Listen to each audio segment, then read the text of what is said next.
Welcome, one and all, to Beginner's Guide to Yu-Gi-Oh! Where we're going to try and explain almost everything with the game. So, there's a lot to get through today because, I don't know if you noticed, Yu-Gi-Oh! Is complicated. That's why I'm making this video. And this video seems all over the place, that's because it is. Yu-Gi-Oh! What is it? Can you even see that? Let me try and verify. Seems like you can. At least to some degree. It's reversed, isn't it? I just thought about that. It's going to be reversed. If I look on there. Yeah, no, it's reversed. It's okay. You know, in editing, we'll flip the footage. It'll be fine. But yeah, so, Yu-Gi-Oh! Yu-Gi-Oh! Is a card game that's been around for many, many years, and yet only like a handful of people actually play. In fact, the rules are so all over the place, even the anime didn't know what the fuck it was doing with the card game. In the original series, it literally took them like 3, 4, maybe even 5 arcs before they finally got to a version of the rules that actually work the way the real world rules work. So basically, no one knows how it's played. But, of course, thanks to modern day, hindsight, yada yada yada, now we do. So, how does Yu-Gi-Oh! Work? How do you play Yu-Gi-Oh! Well, to start off with, both players, so I'll say this is a good old player 1. I wrote a 4. This is player 1. This is player 2. So, as you can see, 2 players here. Each player starts the game with a certain amount of LP, or what's referred to as life points. Basically, if your life points at any point reach 0, that equals, we'll do 0 LP there. If at any point your life points hit 0, that means game over. Basically, it means that you are dead and therefore out of the game. In the anime, this is oftentimes characterized by characters losing their souls, or if you're watching the 4Kids dub, as most people have, you're going to the Shadow Realm. But now that begs the question, how many life points do you start out with? Generally speaking, you will start out with 8,000 life points. That is the IRL, or in real life, game standard. However, there's a chance you've probably seen other numbers floating around. This is because, for example, in the anime, they actually start at 4,000. Aside from the Yu-Gi-Oh! Dark Dimensions anime, which intentionally changes a lot of the rules and ways things behave to intentionally try and make it more realistic. So, in the anime, most times, they start with 4,000 in the anime. However, in real life, most people go by 8,000. However, this is not set in stone. You can pretty much start with whatever life points as long as you and the other person agree on it. Though most tournaments and things and most casual games do go ahead and do 8,000 life points. But now you're probably wondering, hey, how do I actually... Okay, so now I know, in order to win the game, I need to get my opponent's life points down to 0. How do I do that? How does that happen? Glad you asked. So basically, in Yu-Gi-Oh!, there are 3 different types of cards. Markers. There are 3 different types of cards. The main one, and the first one we're going to focus on, are monster cards. I messed that up, but you can see, hopefully you can see that. It's orange monster cards. Monster cards are the main cards and the most prevalent cards in Yu-Gi-Oh! To say, for example, most decks are made out of 40 cards, and generally speaking, a majority of decks will play 20 monster cards versus the other 2 types, which are at 10 each, which we'll talk about later. So, monster cards are undeniably the absolute main focal point of the game. So how do they work? I'm glad you asked. I dropped my marker. Now, as you can see, I brought you in closer to my whiteboard here so we can actually look closer at the example card I drew. So, as you can see, at the very top is the monster's name, which is just whatever the monster is called. This will generally be, again, just the name of the monster. So it could be something like Blue Eyes White Dragon, Dark Magician, Black Rose Dragon. Any name can go there. It's just basically to determine what this card is called, what this monster is called. Then the monster cards will also have a little symbol here. Generally, this is referred to as the card's attribute. This little red dot is what it's this example of. Basically, a monster's attribute are going to be things like fire, earth, that sort of thing. And generally speaking, it doesn't actually matter all that much unless you're explicitly trying to make a earth deck or a wind deck kind of thing, or like a deck based around a certain attribute. But again, and here's the main thing about card games. Any card game, Yu-Gi-Oh! Included, believe it or not, if you read the cards, 9 times out of 10, the cards will tell you what they do.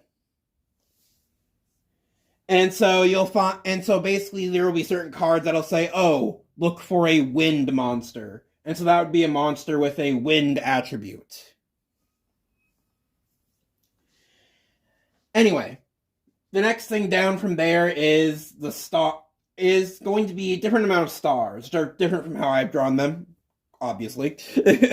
But basically on the actual cards, these would be orange circles with yellow stars in them. And the amount of stars determine the monster's level. In this example case of this example card I've shown here, you can see that this has 4 stars. Therefore, because it has 4 stars, it is a level 4 monster. And that has the level monster has a little bit of bearing on certain strategies and also on whether or not you can actually bring out the monster, but we'll talk about that more later on. Going down, there's going to be an artwork of some kind. This is just showing you what the monster looks like. Has little to no variation on anything in the game whatsoever. It's just to make the card look cool. And then here on the top below the picture, there will be a sort of description box type thing. And at the top of that, there will be bolded text, which will have 2 to 3 different words on it, depending on the monster you're dealing with. The first word, in any case, will be the type of monster it is. There are several types of monsters in Yu-Gi-Oh! However, much like the attribute, it will not matter unless you're specifically playing a deck that focuses on a certain type of monster. So, for example, this might be a dragon-type monster, and so then there might be a card in your deck that says, oh, find 1 dragon-type monster. And so then you'd look for a monster that has the word dragon, where you see type on this card. Nextly is the kind of monster it is, which is a little bit vague, but basically if it's anything special other than just a standard monster, there will be a word here, like for example, there will be the word ritual or fusion or tuner there. And basically that's just to tell you that it's something other than a standard monster that you can just play regularly. And usually means that it has some sort of extra conditions that you have to meet before it can actually be summoned. However, if it doesn't have any kind whatsoever, if it doesn't have a middle word at all, then that simply means that it's just a standard monster that you can summon regularly, unless its effect says otherwise. Which brings us to the last word, the variety of monster. Basically, this will either be one of 2 words. it'll either say normal or effect. Normal monsters are monsters that don't have anything special that they do, and literally just have attack and defense points. That's it. They don't do anything special, and usually the rest of this text box will just be filled with flavor text of some kind that's just kind of given a little bit of fun facts about the monster, but don't actually mean anything. For example, the Dark Magician is a really cool case of a normal monster that has absolutely no effect, and so its text just reads that it's the ultimate magician in terms of attack and defense. Which isn't even true anymore, but that's beside the point. And then it says the word effect there, then that means it is sorry, a little bit of brain part there. That means that it is a effect monster, and whatever its effect is will be listed in the rest of the text box. And this basically functions, and this is where definitely for sure you just read what it says, that's what it does. So, for example, the effect might say something to the degree of special summon another of this type of monster. Or it might say increase this card's attack by 400 if you have only one card in your hand. That kind of thing. That's my cat. Come on.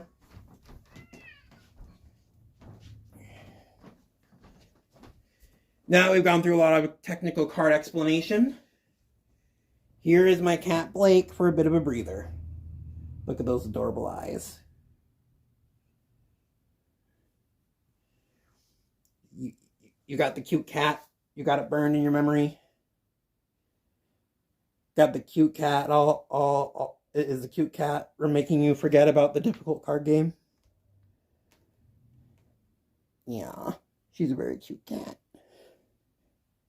I'll let her be now.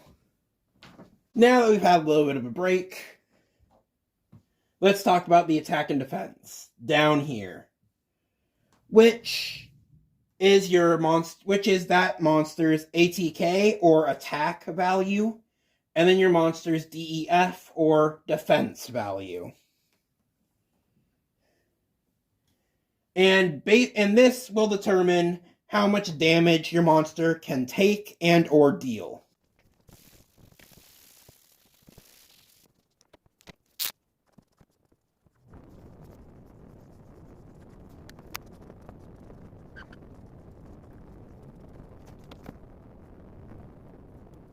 Alright, so now let's talk about attack and defense. So, basically, these are listed on the bottom of every single monster card except for one, which we'll get to, possibly another video. And basically, when a monster is in attack position, that is when the card is straight up and down. And that's when anything that's done involving that card, battle-wise anyway, will be referencing the ATK or attack stat. And when the card is on its side, it'll be in defense position. And that means you're going to be using its DEF or defense stat for any battles it's in. So, now you're probably wondering, what are battles in Yu-Gi-Oh? And a battle is any time two monsters are put up against each other. And is going to be how you deal damage to your opponent.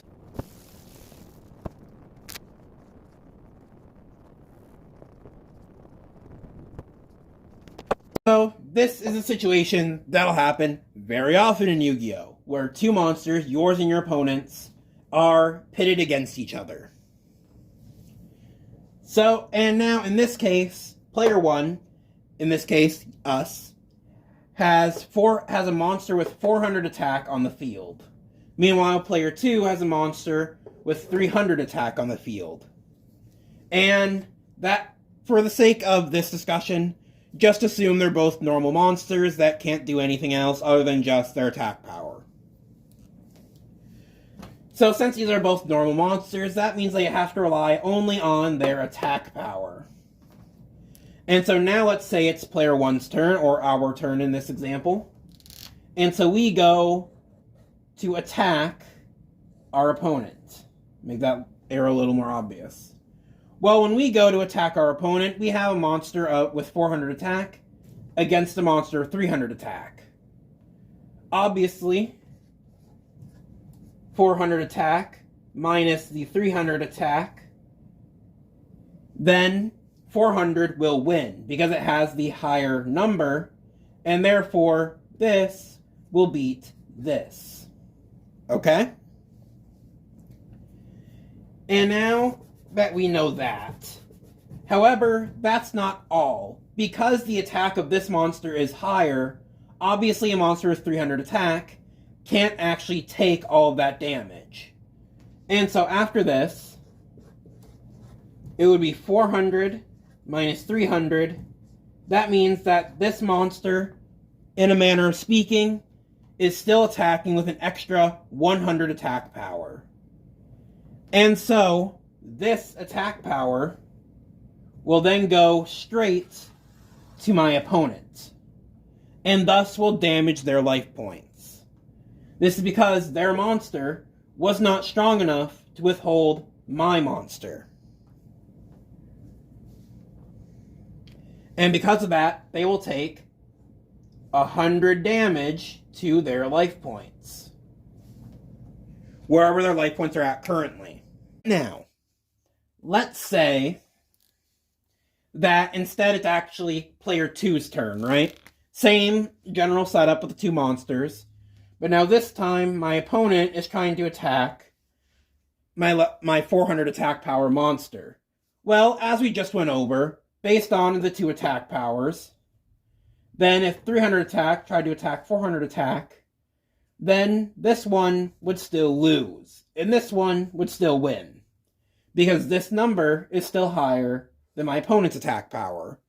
Since they're both attack position monsters, that means that this monster attacking into a 400 attack monster, it would still lose. However, that means that player 1, even though this is the attacking monster, player 1 does not take any damage from this.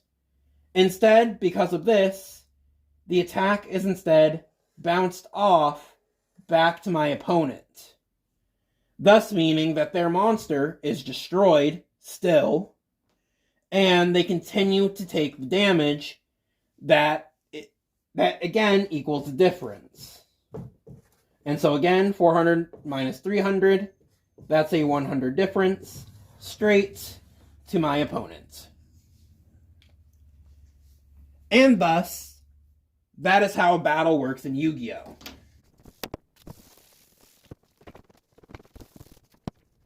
And now this is where the distinction between attack position and defense position, which we mentioned earlier, comes into play. So we just talked about an example where both monsters are in attack position. But now, what about defense position, you might be wondering? Well, monsters that are in defense position, they can't attack. Because they're not using their attack power, they cannot attack at all. However, the advantage to this is that, let's go back to the example that we just had.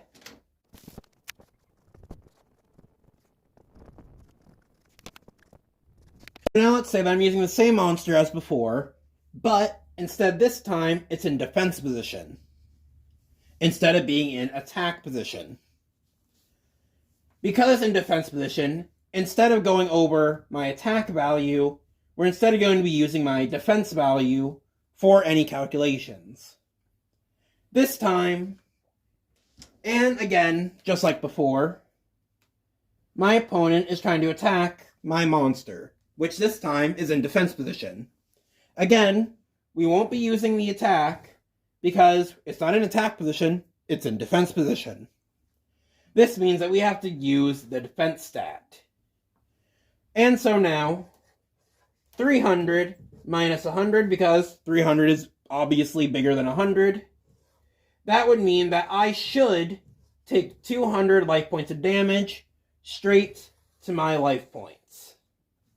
However, this is not the case. The reason why is because it's in defense position. Because it's in defense position, even though this monster lost the battle, meaning it's still destroyed, because again, it lost the battle, so it's destroyed, it's off the field. However, because it was in defense position, that means that it actually comes over here and guards me, which means that the rest of the attack doesn't connect. And means that my monster basically just absorbs all the damage it takes, almost like a giant defensive shield, or a wall against my opponent's attack. And so that's why you would want a monster to be in defense position. Because let's say, hypothetically, I knew that no matter what, this monster cannot overpower this monster in terms of attack power. Well, I can still protect my life points by putting it in defense position instead of in attack position. And so that would be the advantage to putting a monster in defense position. However, because this monster is in defense position, it cannot attack. Whenever a monster is in defense position, it cannot attack.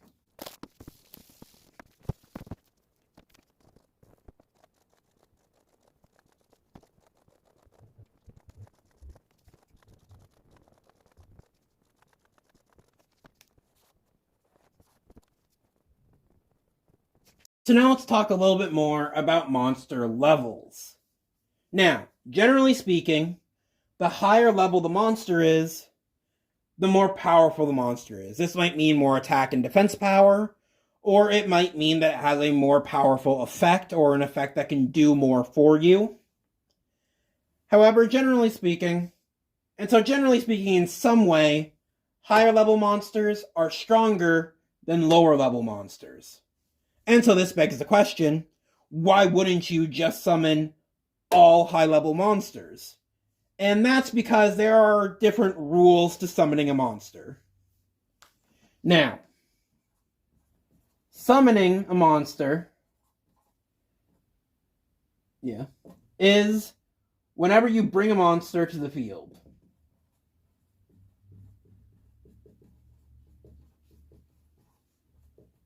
I know my handwriting's kind of crap.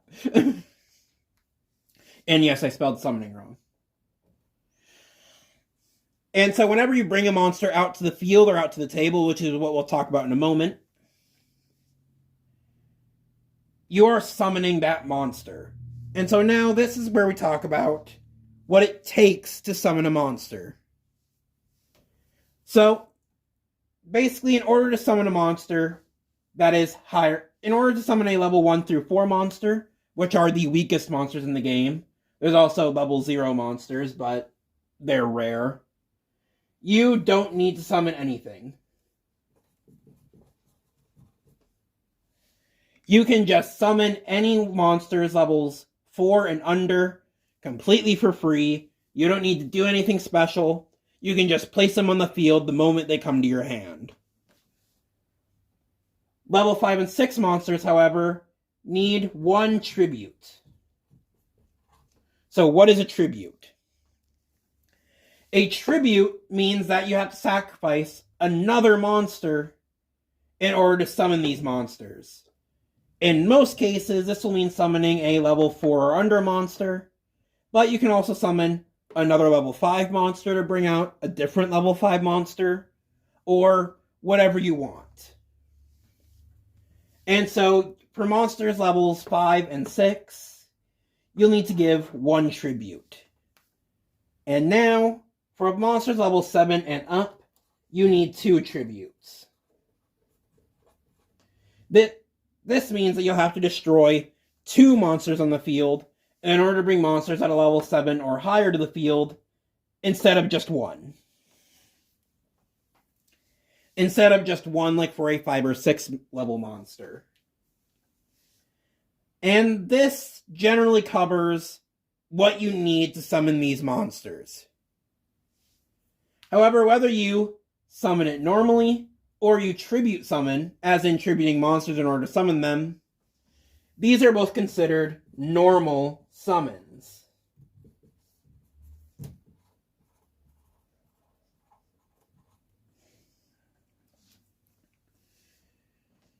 Normal summon, you get one normal summon during your turn.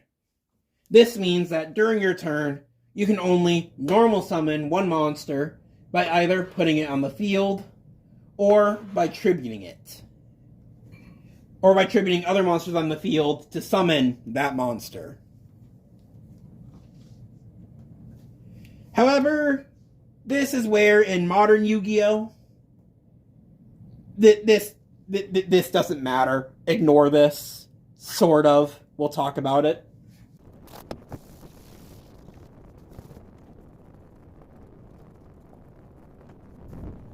This is where I need to talk about the difference in normal summoning or special summoning. Normal summoning is whenever you bring a monster to the field normally, either by summoning it just because it's a level 400 monster, so you just put it on the field, or if you then or if you tribute summon it, that's also considered a normal summon. However, special summons are basically any summons that aren't done normally. And so this means that, for example, if you have a card effect of some kind that says you can special summon one monster to the field, or one of a certain kind of monster to the field, then you can do that. You only have one normal summon per turn. However, you have basically infinite special summons. As long as you have the means, you can special summon as many times as you want in a turn. However, there are some restrictions to this, which is where we got to talk about the field.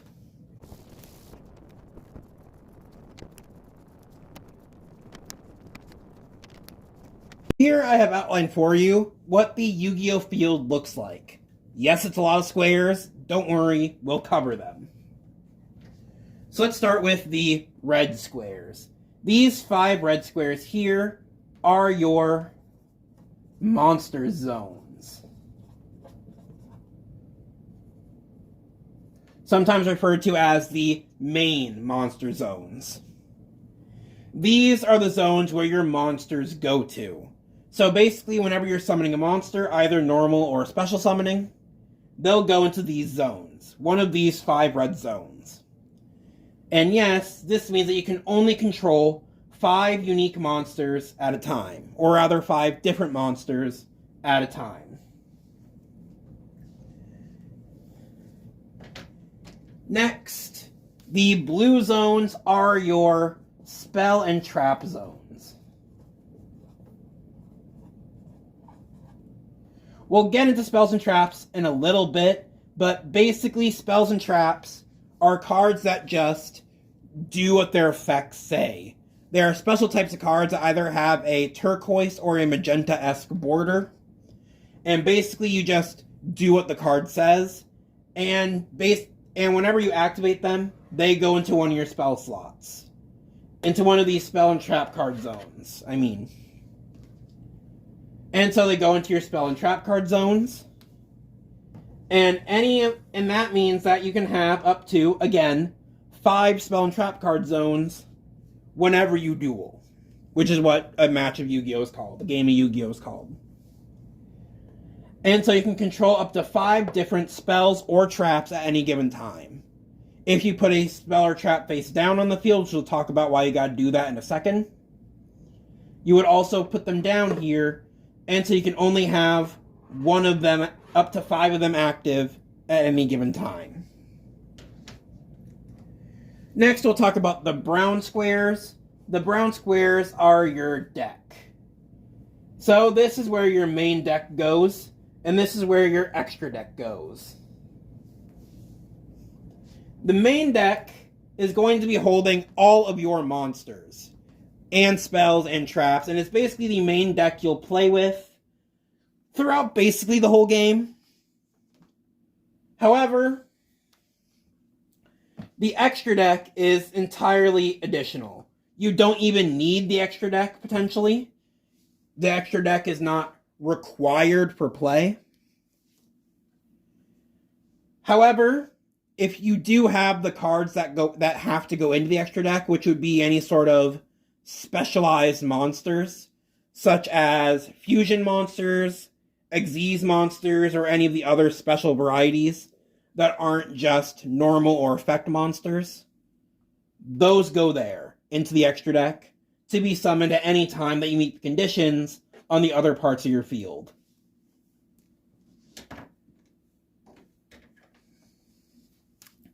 The green area here is specifically for one type of spell card called a field spell. Field spells are basically what's referred to as a continuous spell card in a way that will always stay in the field spell zone. And basically, whenever it's in the field spell zone, it affects your field and sometimes your opponent's field, depending on what it says. Both players can only control one field spell at a time. And that's each, by the way. Both players can control one each.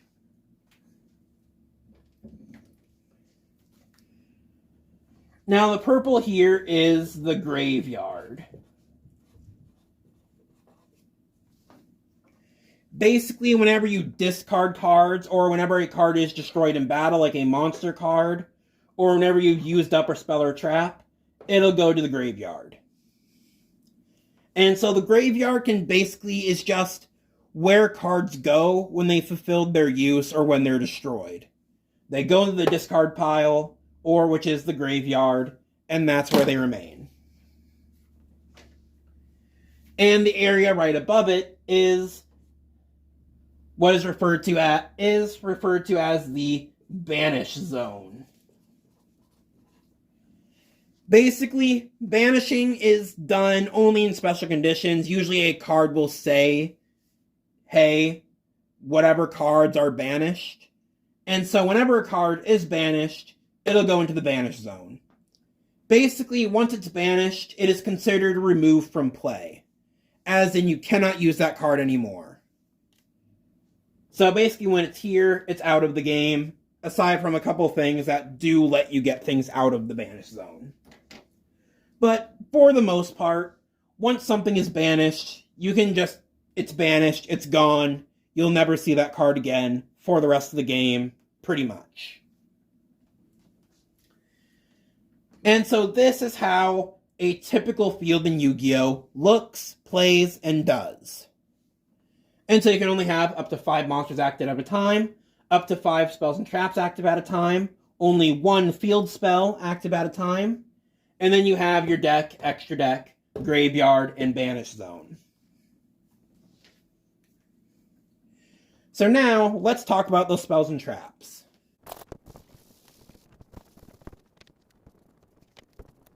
Spells and traps are very, very similar to each other. As in, they'll both do basically just what they say on the card, and that's pretty much it. The difference pretty much only comes in the card borders and how they're generally played. Spells you can activate straight from the hand.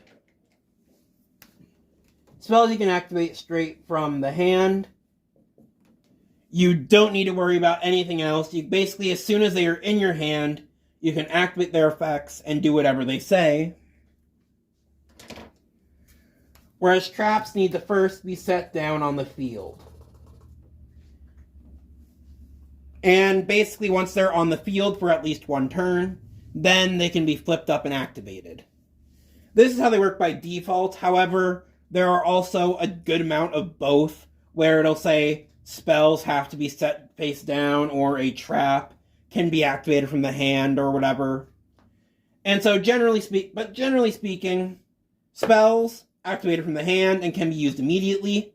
Traps are set down on the field first to be used later. An even better way to think about them is that spells are meant to boost you.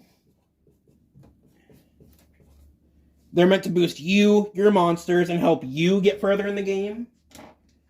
Whereas traps are meant to hinder them, or your opponent. And so basically, spells are used to boost you and your monsters, traps are used to hinder your opponent and stop what your opponent's doing. And which is the other difference, spells can, generally speaking, only be activated during your turn, whereas trap cards can be activated during their turn, or your opponent's turn.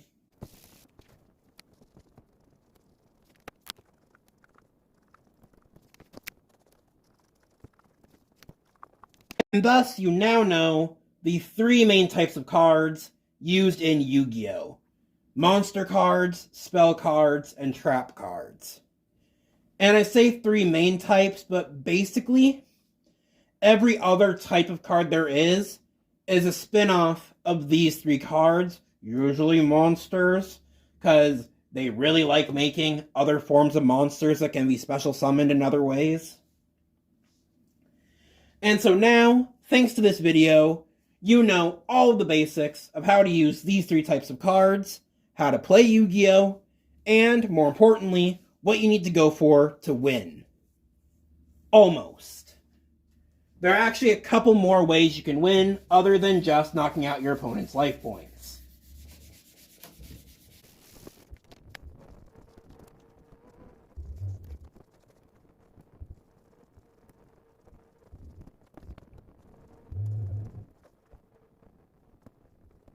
These are the three ways to win Yu-Gi-Oh! The first and main one that pretty much the entire game is built around is to reduce your opponent's life points to 0. Which is what we've talked about by using your monsters to attack their monsters and ultimately attack them. Or, if your opponent runs out of cards,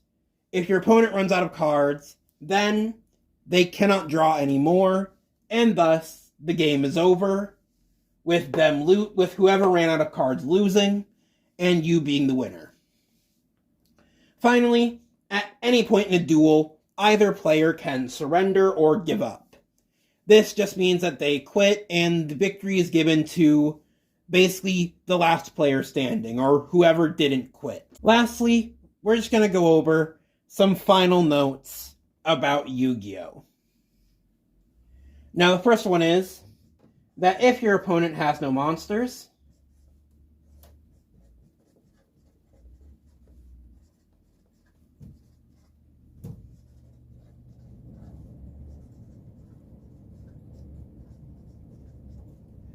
then you can simply attack them directly.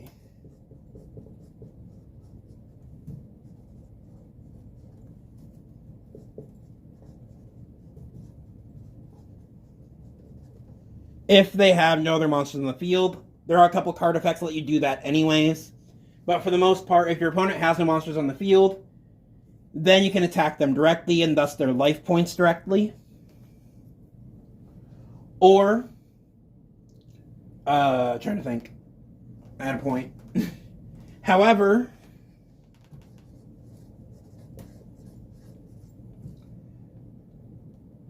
if your opponent has a monster,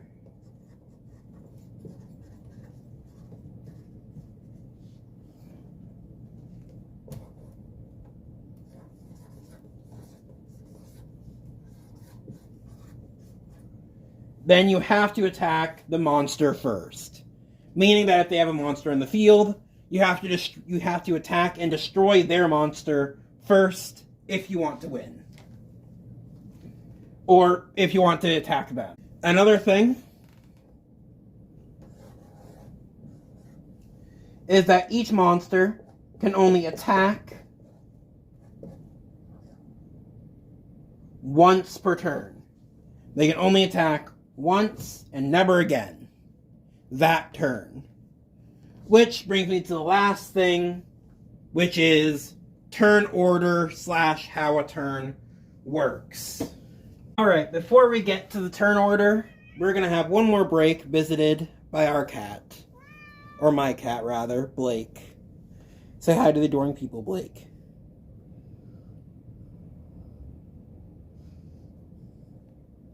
Look at the cute cat.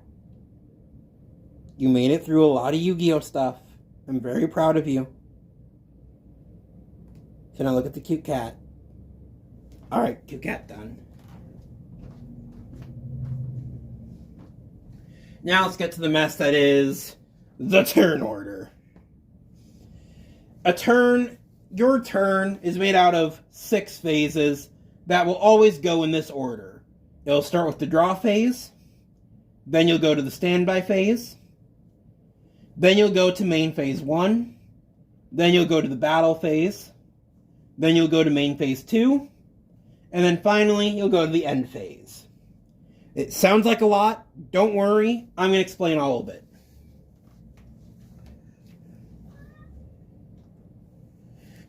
During the draw phase is where you get 1 additional card drawn from the deck. And that's the draw phase. During the draw phase, you draw 1 card from your deck, and then once you've drawn your card, the draw phase is over. Then you'll go to the standby phase. The standby phase basically doesn't exist.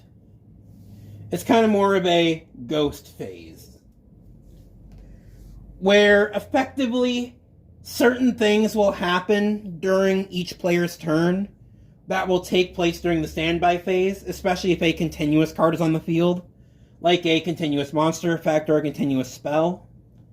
And so basically, a majority of those effects will say they happen during the standby phase, and that's what that's for. There are also certain card effects that'll impact what happens when you draw a card. And so that's where, once you draw a card, their effect will activate. That effect happens during the standby phase. Then from there you go to main phase 1, which is basically where you get a ton of options. During your main phase 1, you're allowed to summon monsters, play spells and traps,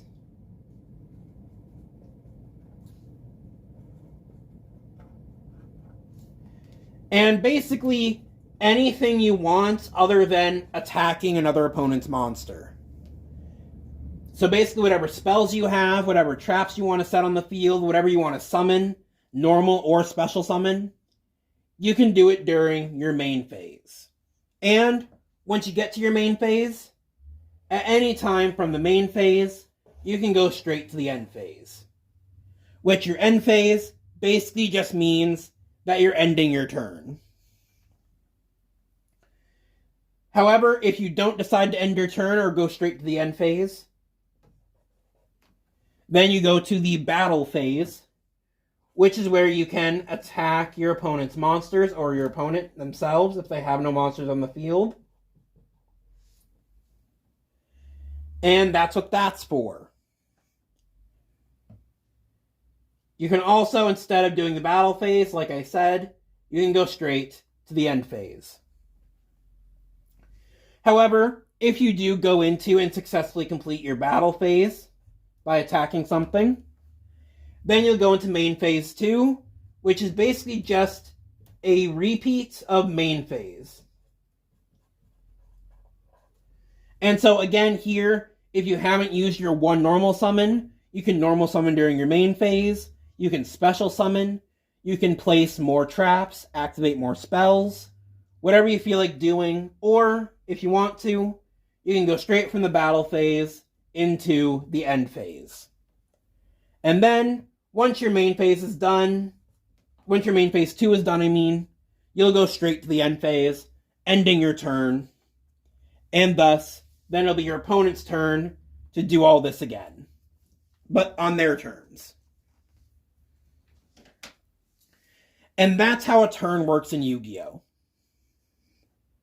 Where basically anytime after you've passed the standby phase, you can just end your turn immediately, or you can go to the main phase to summon and play spells and traps, and then ultimately into the battle phase to attack opponents. If you want to, you can also go straight from your standby phase, bypass your main phase, and go straight into the battle phase. However, you cannot go into main phase 2 without entering your battle phase. This is because main phase 1 and main phase 2 are basically the exact same, just one happens before the battle phase, one happens after. So really, if you're not going into your battle phase, there is no reason to go to main phase 2, because it's just main phase 1 again. So hopefully that makes at least some form of sense, because that's the best I can think to explain it. So memorize this, I guess. So congrats! You made it to the end.